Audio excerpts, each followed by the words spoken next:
woman back to the infirmary!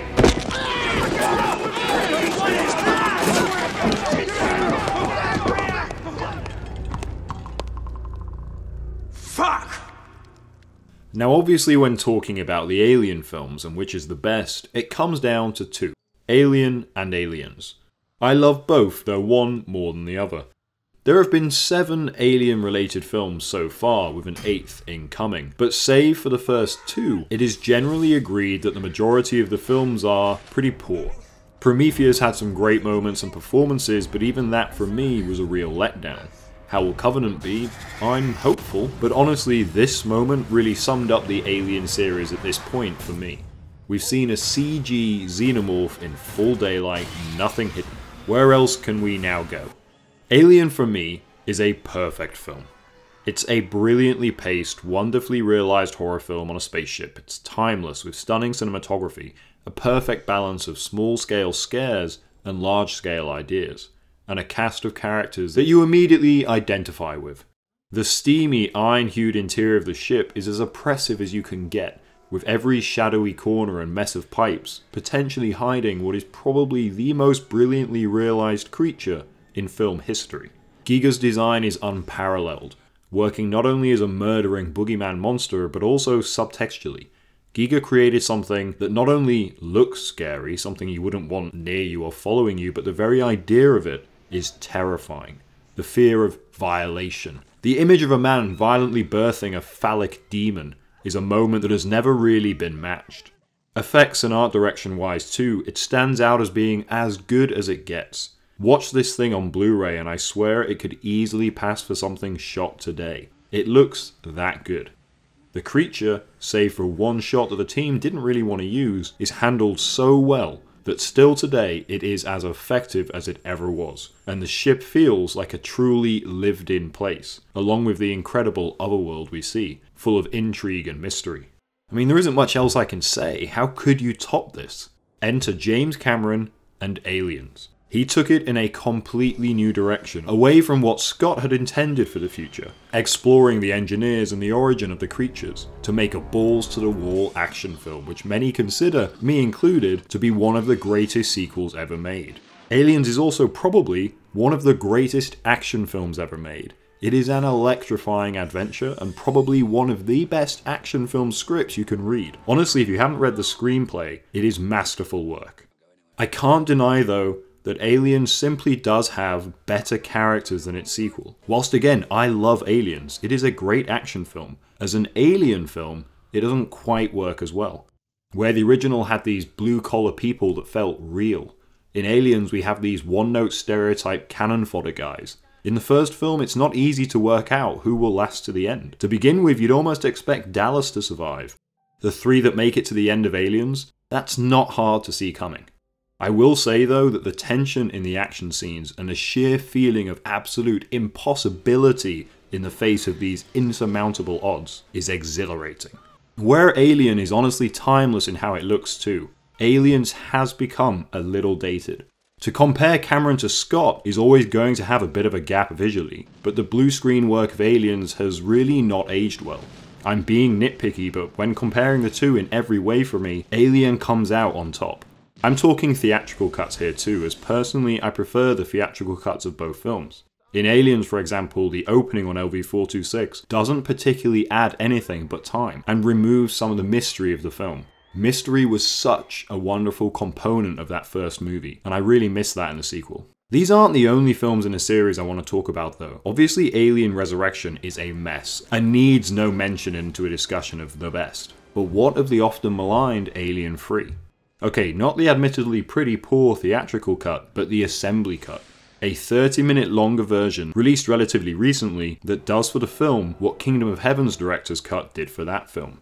To me, obviously Alien is the best. As said, it has better defined, more in-depth characters, the alien is genuinely scary and it's barely aged. And I know a lot of people that do like Aliens the best, and I can't fault them on that really. It is a great action film, if again arguably not the best Alien movie. It really changed the tone of the series and for me redefined the creature into something less elegant.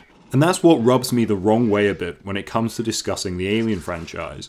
as Aliens is hailed as one of the best sequels of all time, which it undeniably is, but it did certain things that fans crucified Alien 3 for in a way. Alien 3 did something considered by many to be sacrilege, Cameron included, by killing off Newt and Hicks at the start of the film.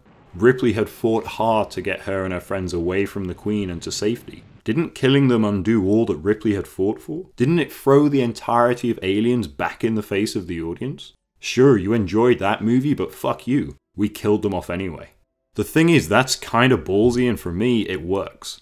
This is not a light, happy series of films. This is a nightmare. A perfect killing machine. A perfect organism. Well, it was, until Aliens. The thing is, though not as obviously as Alien 3 did, Aliens also changed something from Alien. Something pretty important and integral to what makes the xenomorph so interesting.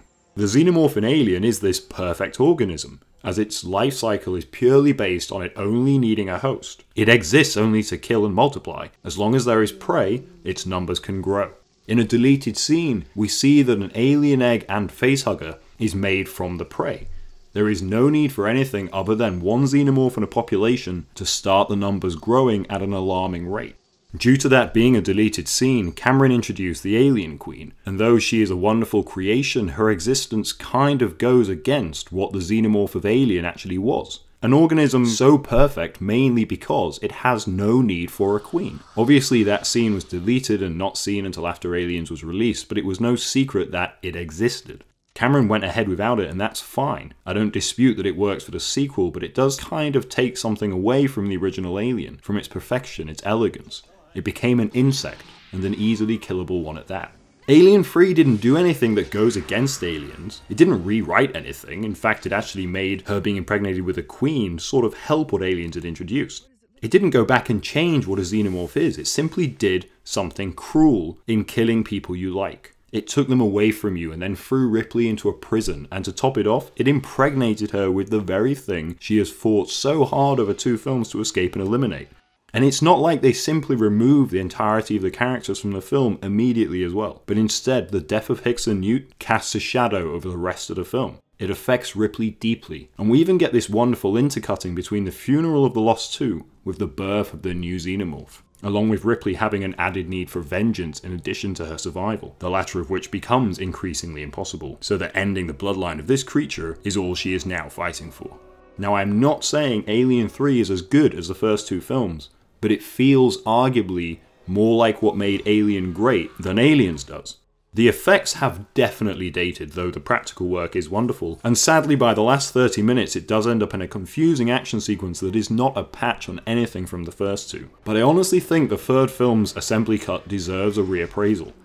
I know I'm going to get quite a bit of flack for my slight negativity towards Aliens and my positivity to Alien 3, but I don't want to give the wrong idea. This is just relative to that first film. I love Aliens, and honestly, it is one of the best action films ever made. My only issue with it really is that it is in the shadow of what I consider to be a flawless film. What Cameron pulled off with Aliens borders on masterful, but I can't help but lament what could have been if the series had continued on in the original's vein of cosmic horror and the indifference of the universe. Something Alien 3 tried to pull back a bit. Alien is the best of the series, and Aliens is the second best, but Alien 3 Assembly Cut gets a very deserved bronze medal, and if you haven't seen it, I honestly recommend you give it a go. Just ignore Resurrection. I even like the first Alien vs Predator and Prometheus better than Resurrection. Not AVP Requiem though.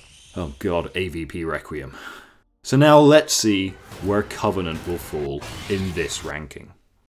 As always, thank you for watching. If you like this, please consider subscribing, and of course, as usual, please let me know how wrong this ranking is in the comments below.